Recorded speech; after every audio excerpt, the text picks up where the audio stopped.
Бүгін 27 октябрда президент Садыр Жапаров Жалал Абад облысында УКМКнын Альфа атайын багыттагы кызматынын окуу машыгуу борборунун ачылыш аземине катышты. Өлкө башчыны атайын кызматтын төрагасы генерал-полковник Камчыбек Ташиев өзү тосуп алды. Мамлекет башчысы аскер кызматкерлерин кесиптик майрам менен куттуктап сөз сүйлөдү. Урматтуу Кыргыз Республикасынын президенти, куралдуу күчтөрдүн башкы кол башчысы, Улуттук коопсуздук мамлекеттик комитетинин атайын багыттагы кызматынын окуу машыгуу борборунун ачылыш аземине өздүк курам сапка тизилди. Улуттук коопсуздук органдарынын урматтуу кызматкерлери, ардактуу ардагерлер жана бүгүнкү иш-чарага катышып жаткан меймандар. Бүгүн сиздер менен чогуу коопсуздук органдарынын ишбердүүлүгүндөгү дагы бир жагымдуу жаңылыкка күбө болгону турабыз. Биз азыр Улуттук коопсуздук мамлекеттик комитетинин жаңы окуу машыгуу борборун ачып жатабыз. Ушундан улам эң алды баарыңыздарды бүгүнкү ийгилик менен чын дилимден куттуктаймын. Атайын багыттагы борборубуз баарыбызга кут болсун. Учурунда аталган кызмат атайын багыттагы элиталык альфа антитеррордук кызматы деген ат менен таанымал болгонун жакшы билесиздер. Кыргызстанда терроризмге каршы күрөшүү боюнча атайын кызмат 1992 жылдын 27 октябрында түзүлгөн. Анын уставында бөлүктүн негизги иши террористтик экстремисттик иштерди алдын алууга, башка өзгөчө оор кылмыштарга бөгөт коюуга, кызыктар түзүмдөр менен уюшкан кылмыштуулукка каршы биргелешип иш алып барууга багытталгандыгы белгиленген.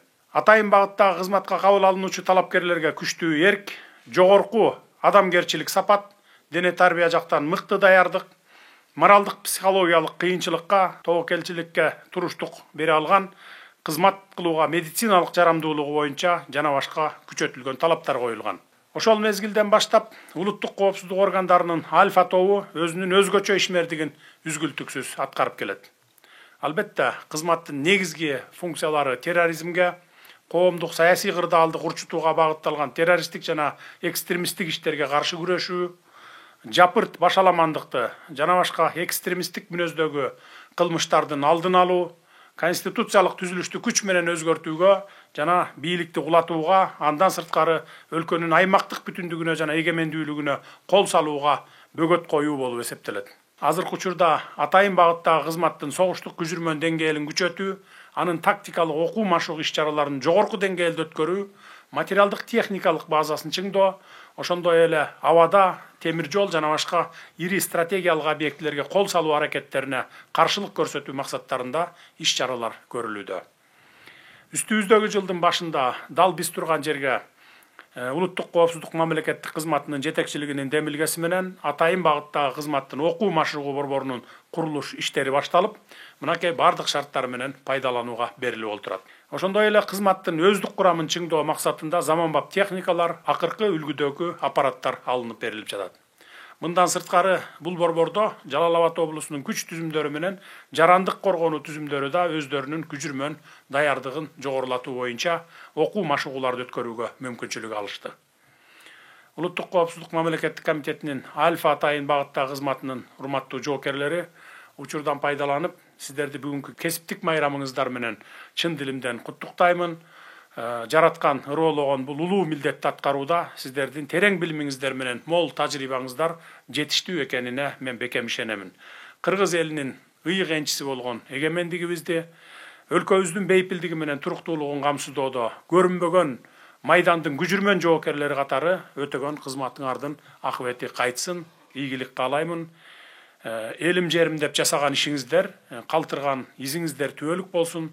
Мекенчил демиңиздер өчпөсүн, үй бүлөңүздөр менен бакубат өмүр сүрүңүздөр. Бардык ыңгайлуу шарттар менен бүткөрүлгөн бул борборубуз куттуу болсун. Жаңы борбордо атайын багыттагы кызматкерлердин машыгуусуна жана жашоосуна ыңгайлуу бардык шарттар түзүлгөн. Комплекстин аймагында жатакана, ашкана, мончо, спорт зал жана машыгуу жайлары бар. Өлкө жетекчилиги борбордогу шарттар менен таанышып чыкты.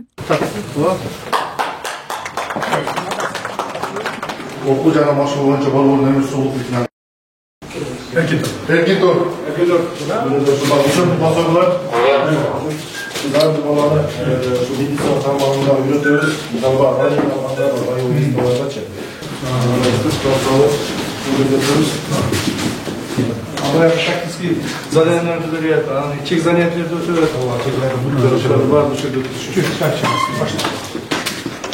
Өзümüz жасап отырдық жолдарды біз сатып албайбыз, өз қолымызбен жасап отырдық, запчастардың барын бұл компьютерлармен тапсырып алған, болмаса принтер, бірақ болса жетекшінің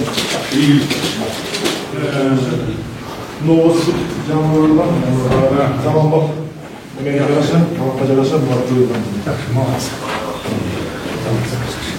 Не камикадзе. Не камикадзе. Камикадзе кылта колдонсок болот, многоразовый болот. Келечектеги согуштун бардыгы ушуну менен болот да. Дрон ракета. Ушу өнүктүрө управлять этип отуруш, живой сила керек болот, а так өнүктүрүп. Воздухтан уже даяр. Көтөрүп учаттан кое берет да, кайра учуп келе берет. Көтөрүп кайра учуп келет да, воздухтан атыш керек. Заправить этип коюп кайра. Вброс экен. Бул канча километрге чейин? Бул 200-300 метрлик бронетехникаларды атууга. 300 метрге чейин. Атканда бул баягы адамдар өздөрү көтөрүп атат да, солдаттарчы. Муну болсо, бул дрон өз атат да. Воздухтан жакындап туруп. Болду. И буга анаге трактор коесуңар болду. Болду. Всё. Өзүбүз учурдук. Шунун баардыгын өзүбүздүн производство. Да. Намалар придумали. Бул специально конгондо ушундай воздух сынып калбаш үчүн ушундай өзү специально пропеллер. Ичине мындай боеприпас алынат. Бул уже толук даяр уже камералар. Камера бар. Да, вот боеприпас бар, тротил. И дальше моторлору все вперед.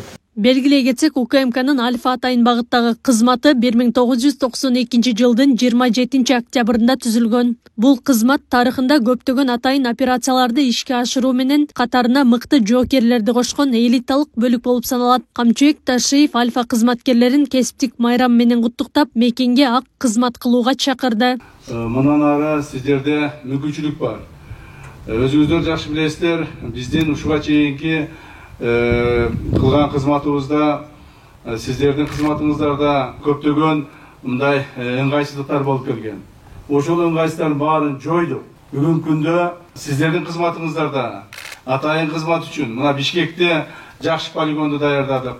Ал жерде керектүү бардык биздин кызматка, машыгууга, даярдыкка көрүүгө бардык шарттар түзүлгөн.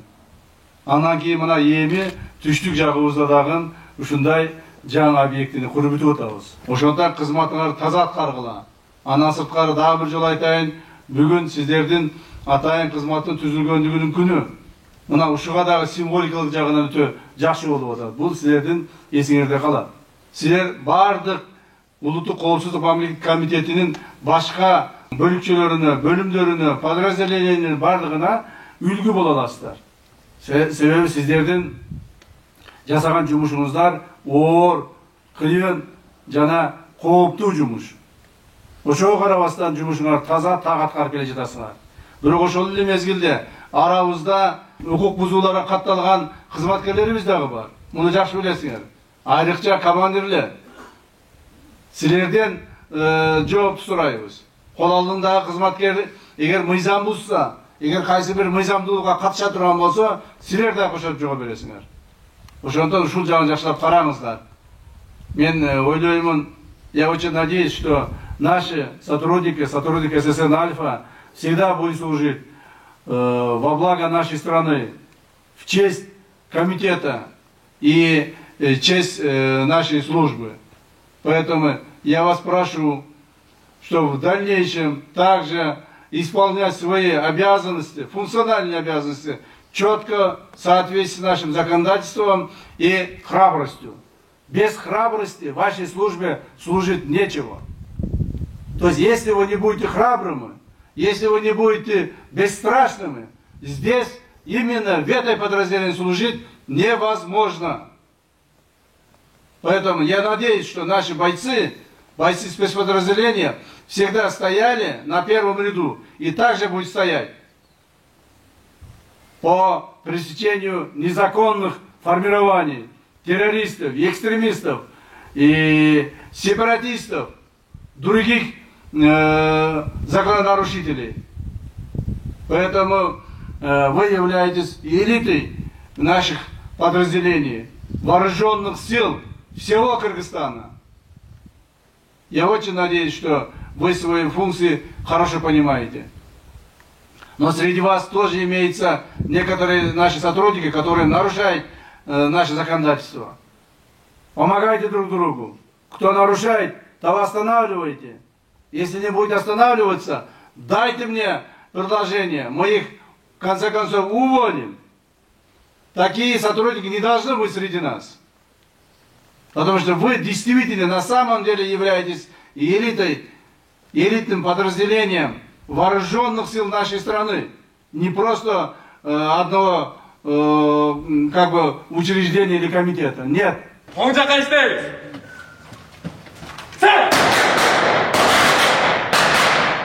Ачылыш аземдин жүрүшүндө Альфа Атайын багыттагы бөлүгүнүн кызматкерлеринин чеберчилиги көрсөтүлдү. Шарттуу террористтик топ тарабынан ээленип алынган поезд вагонунун бошотулушу, имарат ичиндеги террористтик топту жок кылуу жана күжүрмөн дрондордун жардамында куралдуу топту залалсыздандыруу операциялары көрсөтүлдү.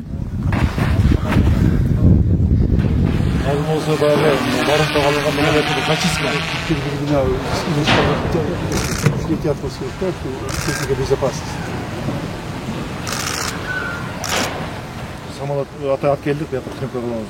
Ана мынау еме пойыз қаралар. Демонстрация өтеді.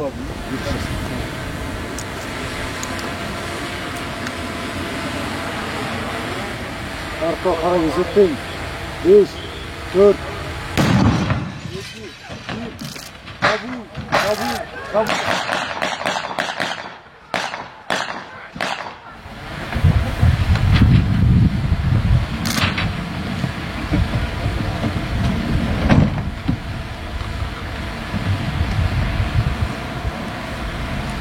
Арыптан адамдар бошотулду, террористтер арманды, ликвидация болду. Россиядан да келсе талабын жогой.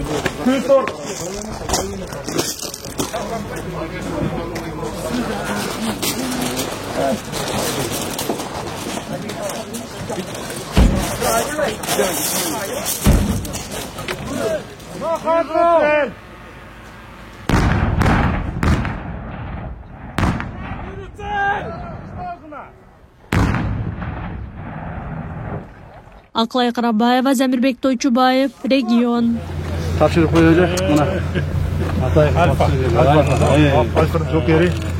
Мына Агылбис бронза кезде бага толук символ. Агылбисне кошо. Рахмат чоң.